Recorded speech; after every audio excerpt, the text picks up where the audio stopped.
And so it is. So centered, here, present, now, focused, paying attention. I have that opportunity, and it's not easy.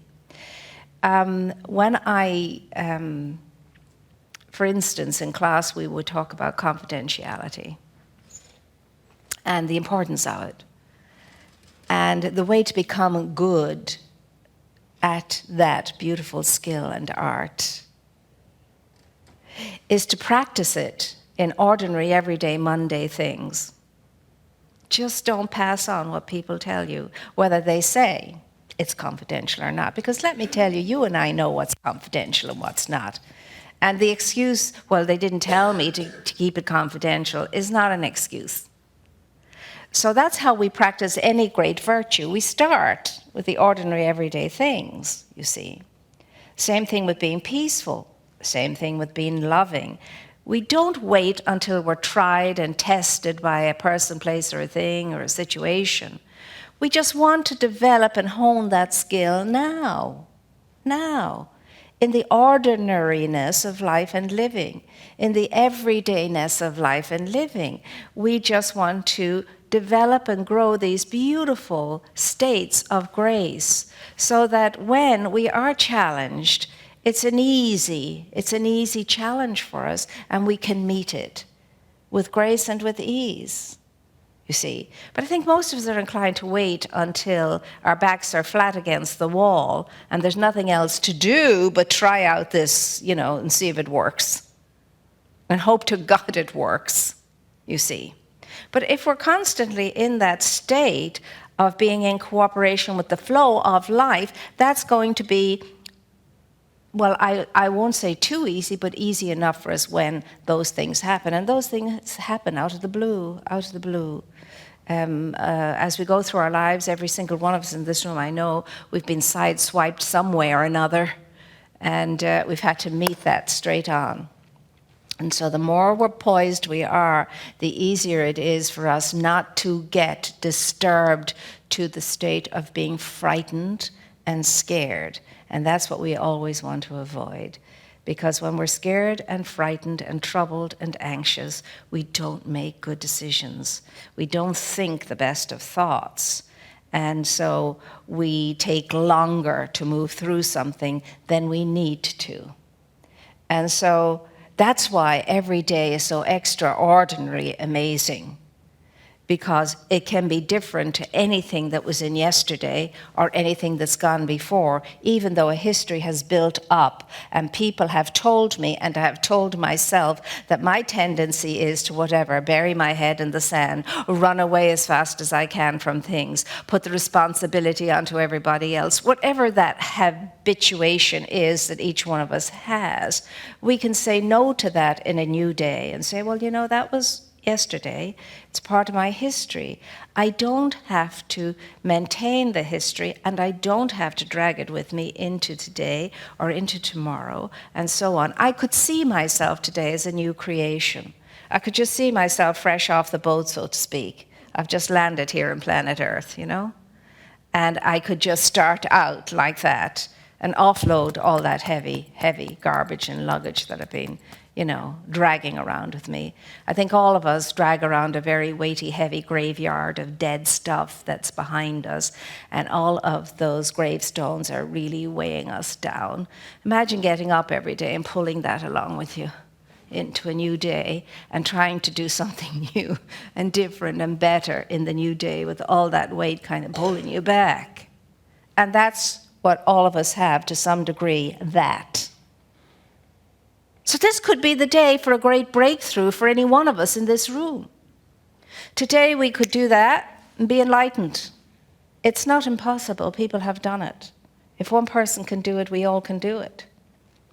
We can stop the nonsense now. We can say no to all of our stories and history and heaviness and weightiness that weighs us down from the past right up to this moment, and say no.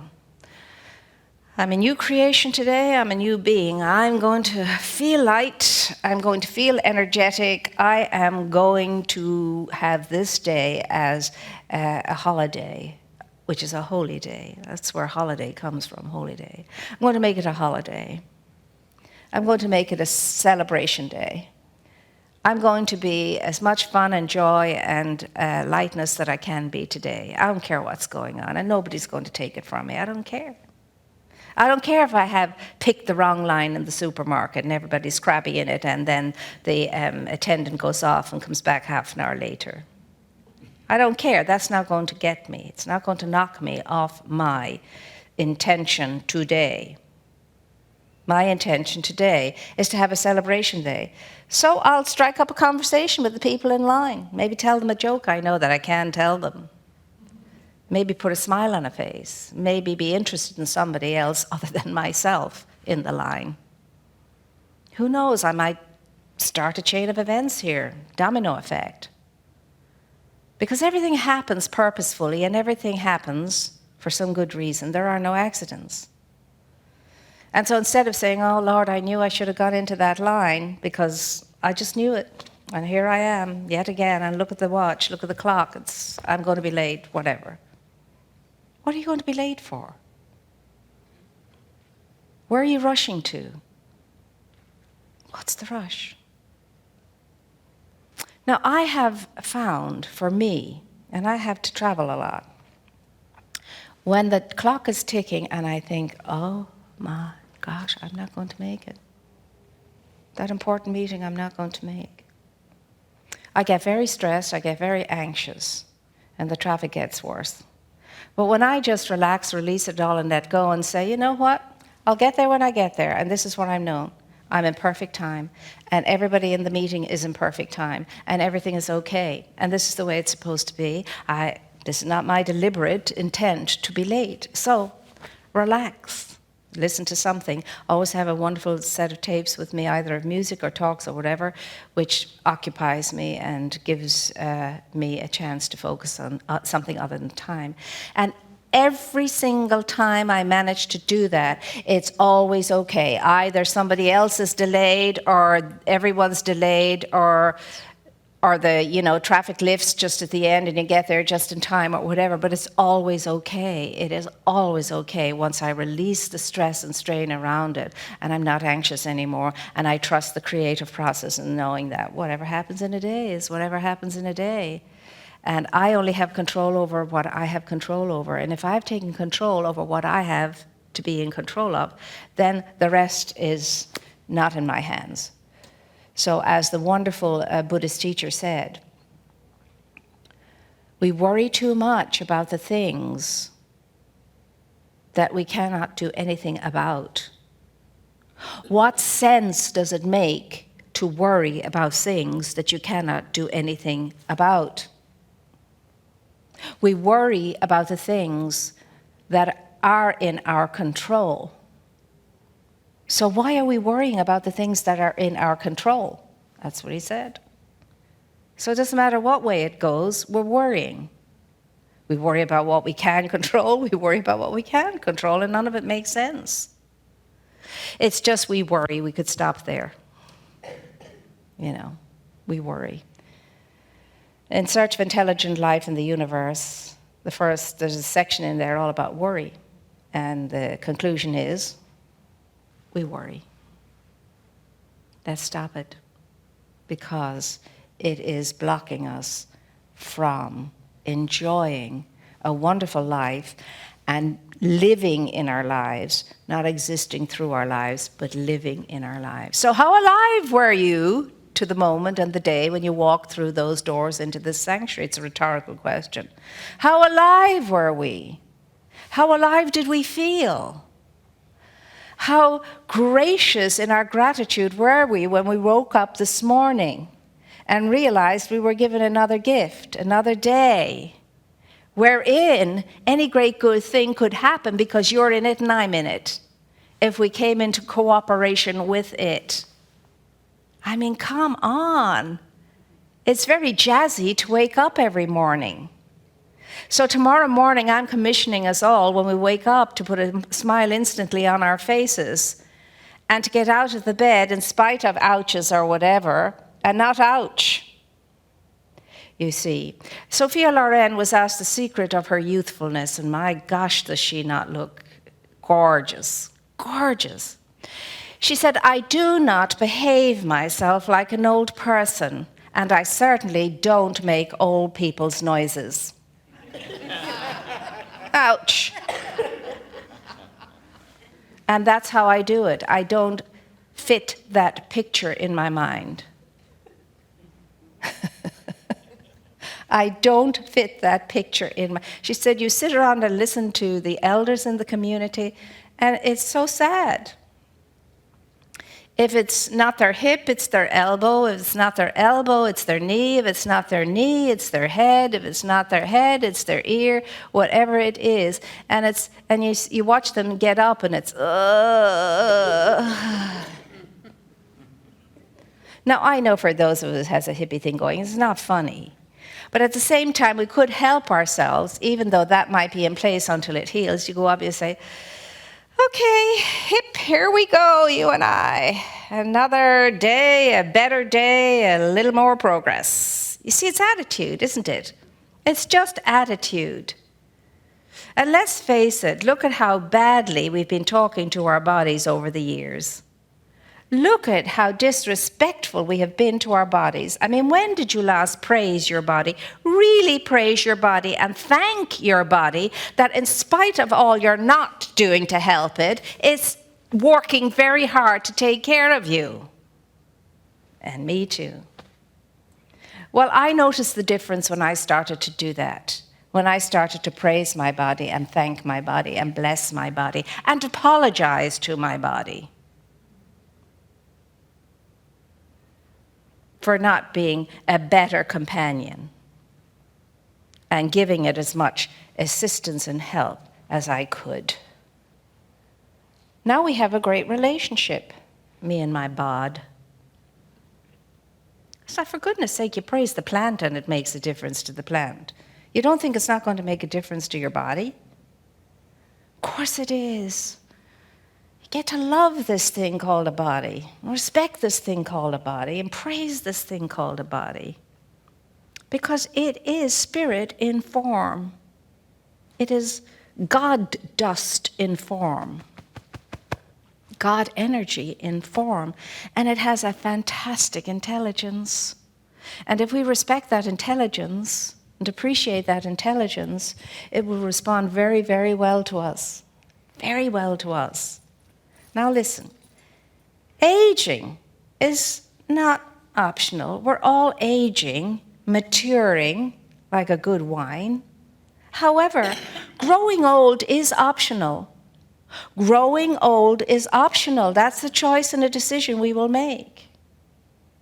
Oh, it's not the same in your 60s as it was in your 50s. And genie, meenie, when you get to your 70s, it's sure not the same as your 60s. And God help us when we're in our 80s, because really, that rickety old house gets more rickety with every decade. I have a friend who talks like that, or used to. And now she gets 5 minutes. I told you that before. She gets 5 minutes to tell me every awful, horrible thing about her life and living that has transpired since I last saw her. 5 minutes. I said, give it all you've got. Good 5 minutes worth. And then that's it. And you know what? Now when I say that, she just smiles and doesn't bother. There's no satisfaction in it. I ain't got no satisfaction with my negativity. Now, I'm sharing this with us now because, look, what do you want your life to be? How do you want your life to be? What kind of a difference do you want to make in your life and living? Because all of us now, you know, they talk about, oh, your legacy, you better be looking to what your legacy is going to be. Legacy is very important. Well, okay, let's look at it in a different way. What do we want our legacy to be when we leave here? And I'm not talking about stuff and things and money. I'm not. That is so minimal on the list of what's important when we're leaving this life. I cannot begin to tell you how not important that is to people who are in their moments of transition. What's important to people in their moments of transition are loved ones, are people. Are people. No one ever said, I wish I'd made more money. But they have said, I wish I had been kinder. I wish I'd had a better relationship with my children, with my whatever. I wish I had sorted that out. I would feel better going if that had been in place. So I, in my personal experience, have never had anybody tell me anything about stuff, things, and money of any kind of consequence or importance when they were making their transition. They were just in that lovely, open receptivity and understanding of love being key in our lives, which takes me to the next point. We studied in class last night, some of us, forgiveness. And forgiveness is a word that gets bandied around a lot. And forgiveness is a word that will either say to you, yeah, that's an awkward one, it's a difficult one, I've got some work to do there. Or, oh, good God, not forgiveness again. Jeez. Because we don't want to look at it. But you see, I've never seen forgiveness just, in recent times, I've never seen it just to do with, I have to let that you-know-what, son of a you-know-what, off the hook. And I'm not going to do it. He deserves every bad thing that could ever happen to him for what he did to me. Or what he did to a loved one, or whatever.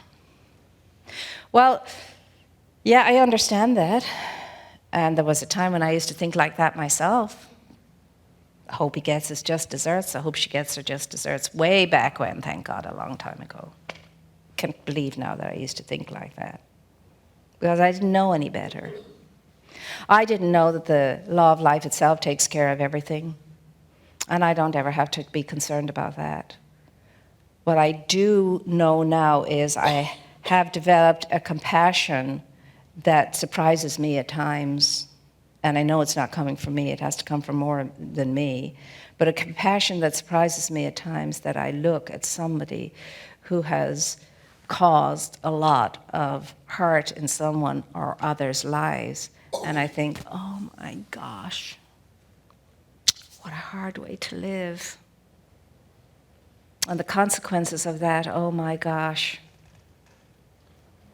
Consequences of that. And then I wish now, if anybody does something that is hurtful, aimed in this direction, I bless them and I say, I wish you no bad karma for this. I wish you no bad consequences for this.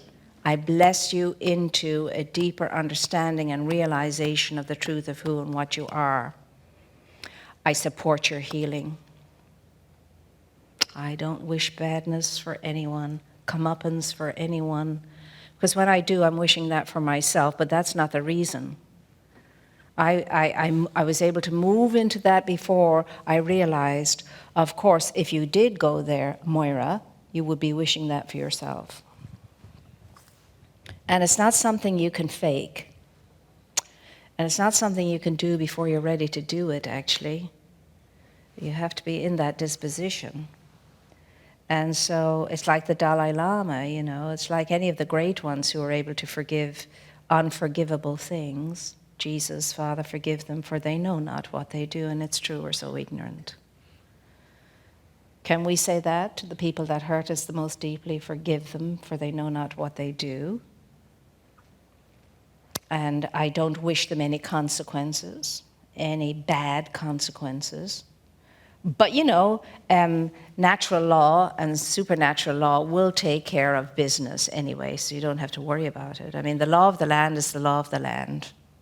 And there certainly on a three-dimensional plane, there are consequences for things. So we don't have to be concerned about them.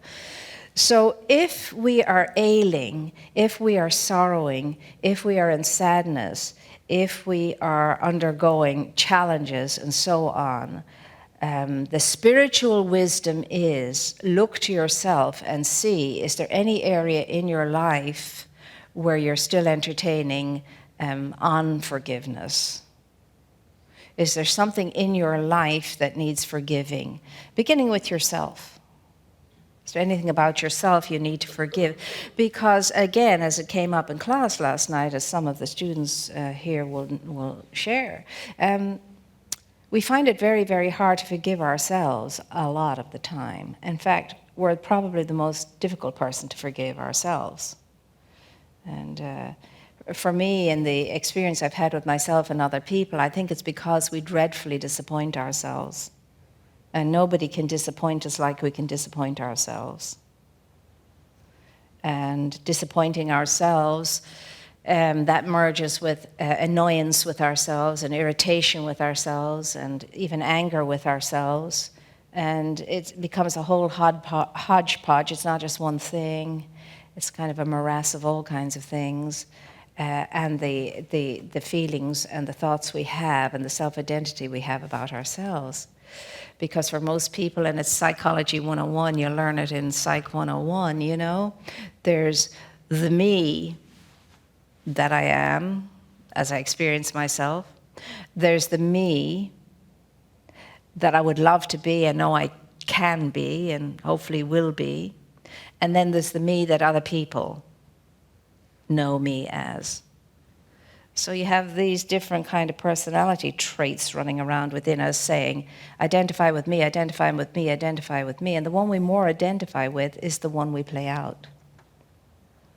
Whether that's the self-image I have of myself or the self-image other people have of me, rarely do I over-identify with the self-image I have of myself in truth, which is the self I can be, could be, would be. Self-care is very important, you know. I mean, self-care is not just about going to the doctor and going to the chiropractor and going to the yoga classes and going to the gym and going to the beauty parlor and all of that. That's part of it, but it's the least part of it. The biggest part of self-care is giving yourself time and quietness and the generosity of yourself to give yourself quiet time. You have to be very generous with yourself to allow yourself quiet time. Why? So that you can develop a relationship with yourself that you don't keep running away from. So that you can be with yourself and get comfortable with being with yourself in your own company. And you all know it, and so do I. Look at all the times you have to have the television on.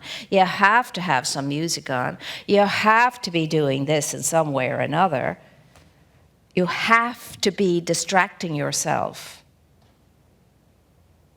Because my life is just too burdensome at the moment to take a real deep look at. And it would scare the living daylights out of me if I did. And yet that's the only way you and I are going to come to any kind of peace, any kind of resolution, any kind of integration, any kind of solid healing, you know. I may be healed for a few minutes, but is it a cure? Does it last forever? No, not if I'm going to keep running from myself, avoiding myself, and distracting myself. Wouldn't it be lovely if we were so together in ourselves that we just couldn't wait to be in our own company? Just couldn't wait to get a moment to be in our own company. Wouldn't that be just lovely? I think it would be lovely. And that's why, rare times, it's not often I can do it, but I sometimes make a big ritual of having a little cup of tea, you know, and in those rare moments, and I have to confess they're rare, I'll get my special lovely china teacup and my china saucer, and it'll be gracious, you know, the whole thing will be gracious. And I will do it deliberately. I will make the tea deliberately. I will drink my tea deliberately. And as I am, I'll be thinking how blessed I am. How super, super blessed. In fact, I'm so blessed, I've no idea, really no idea how blessed I am. And so it becomes this gracious, wonderful thing, being present in your own company and being good in your own company, delighted in your own company, happy in your own company. And then afterwards, very pleased that you gave yourself your own presence in the way you would give it to a loved one, another one. So that's the call for you and for me today, you know, to start thinking of ourselves differently and to start thinking of ourselves as our own best bestest friend, best pal, best bud, best champion, instead of the one who's always foiling up everything, messing up everything. Fine mess you got me into, Stan. Was it Stan or who? Which one got into the messes? Anyway, Ollie. And that's the way we are with ourselves a lot of the time. Fine mess you got me into, today. Whatever. Because we always are the ones that get ourselves into messes. And we're the ones that have to get ourselves out of the messes. Nobody else can. So I'm asking us all today to get a real sense of what it is to be alive and living. And you'll only get it if you're present in the moment and present to your day and present to all that you are engaged in. Is this what I really want to be doing, Well, yes, I want to be doing it because it needs to be done. Well, okay, stop going around moping like, you're being deprived of something because you're doing this if it has to be done. So wash the blinking dishes, for heaven's sakes, or whatever it is, the laundry, or whatever it is you don't like doing, taking out the garbage, whatever that is. Can you imagine if we did every single thing with an understanding that I'm privileged to be able to do this? Now, this is the way our mothers would speak. Do you know there are millions of people in the world who would be thrilled to have garbage to take out? That's the way our mothers would tell us things and try to encourage us to be appreciative of what we have. Never worked, though, did it? Rarely. And that's what we do with ourselves, because we've heard that so often in the past from our teachers and our parents when we were tiny, So that's the way we think of it. It makes us feel guilty, guilty that we're not appreciative and so on. But you're in a blessed day. You're in a blessed experience, and so am I. There is so much good in your life. There's so much good in my life, so much so that I've forgotten about some of it, or I take a lot of it for granted. And so do you. That's how those of us who have enough are mostly and most of the time. I have to stop that now. Stop it. Be grateful for everything and everyone and the blessings, the multitudinous blessings of the day. Today begins the first day of autumn. And what autumn celebrates is going way back. Thank God we made it through. We had enough. We had enough of a harvest to make it through. And now we can be grateful and thankful that we did, and know that, pleased to the gods, that we'll make it through another winter again, and that this time next year we'll be giving thanks again for the great harvest we had in the summertime. And that's what going into the autumn, into the fall, is all about. It's the deepening of an understanding and a realization that we have made it.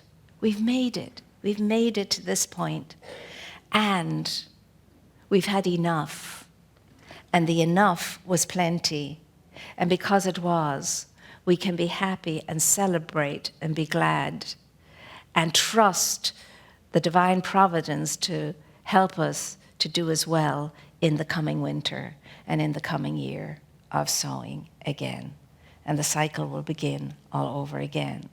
So that's what fall, autumn is about. And so there's something in us now that knows it's time to move into gratitude. It's the cycle of gratitude. It's the cycle of celebrating that I am enough. I have enough. And enough is always plenty. It's enough in the sense that not only is it enough for me, but I have some left over to share with another, with others. The gleaners way back in Old Testament time, 5,000-6,000 years ago, they would come in after the harvest because the landlord would have left enough for the less the less fortunate people to come in and pick up the leftovers. They would deliberately leave enough of the grain and so on for the gleaners to come in and gather sustenance for their coming winter. And so, you see, it's ancient wisdom within us to share, isn't it? There's something in us, a bleeper in us that bleeps and says, you know, you're not supposed to be keeping all this to yourself. You're supposed to be sharing, you know, because we're all brothers and sisters, really. We're all interrelated, integrated with each other, and as long as there's any group in the world that's hungry and suffering, then the rest of us should be a little uneasy about that. And then you have this thing of, well, you know what? I want to help the people in my own country. Those are the people I care about the most, and those are the people I'll put my energies into.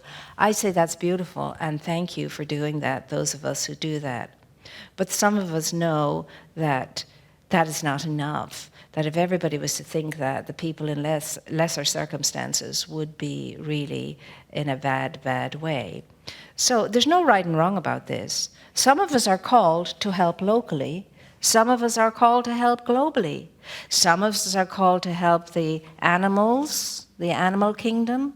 Some of us are called to help small children. Some of us are called to help the elderly. Some of us are called for all different kinds of things. And none of it is wrong, and all of it is right. And we must respect each other's callings.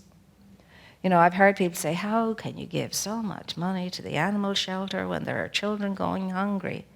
It's none of their business.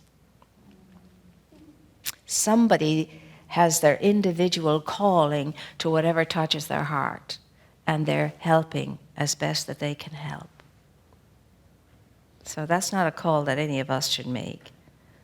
So the universe always says yes. You are part of the universe. When a need crosses your path, if you can say yes to it, always say yes to it. That's the rule, really. I mean, if something crosses your path and you can help out in some way, then help out in some way, because you are part of the givingness of life back unto itself. You are the universe saying yes, yes, yes.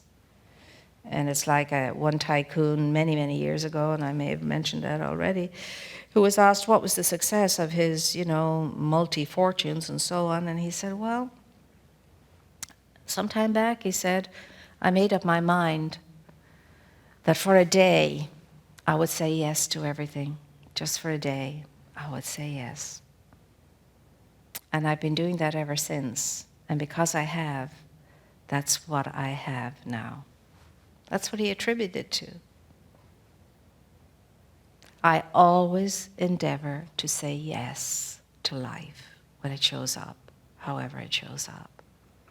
Because something in him knew that he could and that it would work out.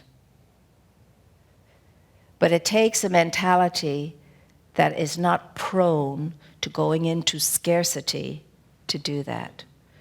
Oh, but if I do that, I won't have enough for this, and what about my own kids, or whatever, and so on and so forth. It takes a mentality, and you can't fake that either. I mean, you can't pretend, oh, I'll do it, and go, don't know if I should have done that, I don't know. Don't do that. Don't ever do that. Give what you can give comfortably. Give, to begin with, start with what you're comfortable with giving. And then keep raising it a little and raising it a little. And before you know long, you'll be going right beyond a tithing thing. Tithing is just training wheels for people who are starting out. Wouldn't it be lovely to have an income that would help you and make you joyous to give 90% of it away? Can you imagine that?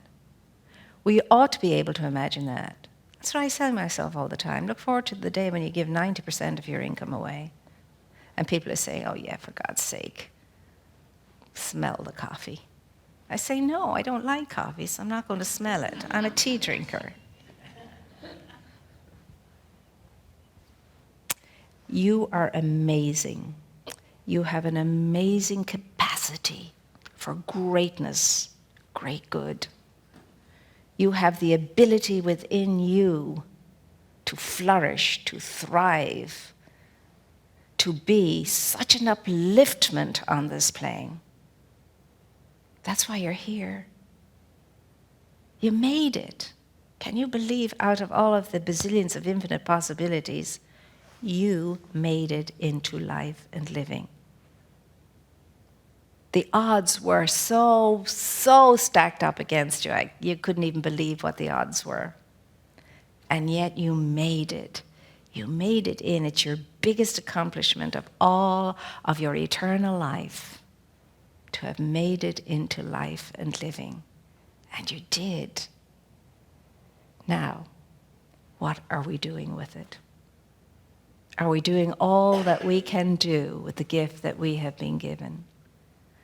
Are we all that we can be because of the gift that we have been given? I don't know. Sometimes I wonder, I'm talking about myself. I mean, a lot of the time I know, oh my gosh, that could have been different. If only you had remembered the gift you have been given. We're going to listen to a little song now, one of the ones that I love, and it has to do with new beginnings. And understand this, that I don't have to wait for the new year, or you don't have to wait for the new year to think I'm in a new beginning. Besides, you know what? The new year is a pain, really. It's a sense of guilt and obligation. Oh my God, I have to sit down now and plan all my goals and this and that and the other intentions for the new year. And the year is 12 months. It's a long time, dear God. And so on. Let's be resolute every day, resolute every single day of our lives, so that the new year is no different to any other day of the year. And besides, it's all human construct time. But thank God for opportunities to, slap us up the side of the head and say, look, do something, change something, be more. Stop being less and start being more. So, imbibe this now and go with the flow of the energy of it and say yes to the universe. And I'm knowing that the universe is going to say yes by means of me. Because what is the universe? We think of the universe, some nebulous, whatever. But the universe is you and the universe is me. And if I'm not saying yes, then there's no yes. All right, let's come into cooperation. Let's listen to the song, and let's be open to how it wishes to move us.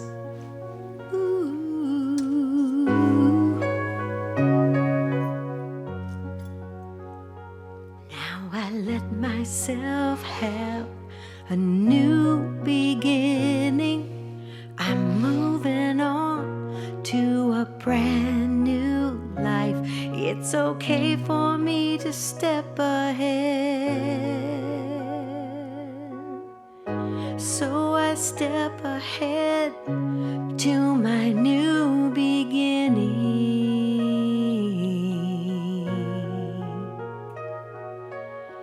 Yeah, new beginning. Now I let myself have a new beginning. I'm moving on to a brand new life. It's okay for me to step ahead. So I step ahead to my new beginning. My new beginning. Yeah, new beginning. Now I let myself have a new beginning. I'm moving on to a brand new life. It's okay for me to step ahead. So I step ahead to my new beginning.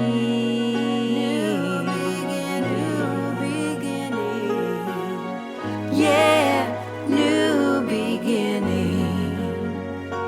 Now I let myself have a new beginning.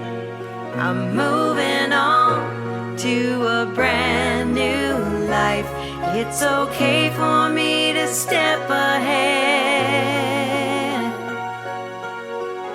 So I step ahead to my new beginning.